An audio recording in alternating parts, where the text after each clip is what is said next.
Okay, tanggap muna tayo ng report mula kay Marlon Rojas. Alamin natin ng sitwasyon ng mga kalsada diyan po sa lungsod po ng Bacoor at sa Kawit, Cavite. Good morning, Marlon. Yes, Kuya Glenn. At maayos at maluwag ang daloy ng trapiko sa magkabilang panig ng kalsada sa Longos, sa Pote. Subalit, pagdating sa may niyog along Aguinaldo Highway, ay may hanggang binti na baha at mga light vehicles lamang ang nakakadaan. Subalit may ilang mga motorcycle rider pa rin ang sinusubukang suungin ang baha.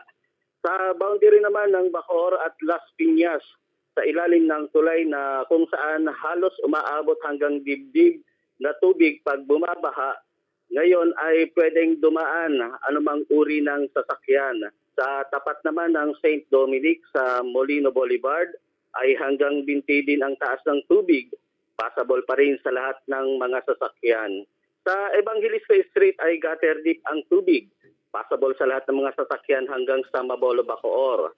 Pagdating naman sa Binakayan sa Kawit, Cavite, hanggang binti din ang tubig at baha, kaya halos iilang sasakyan din lamang ang nakakadaan. Pagdating sa may Centennial Road sa Kawit, ay may napansin kami na ilang poste ng kuryente ang nakatagilid na.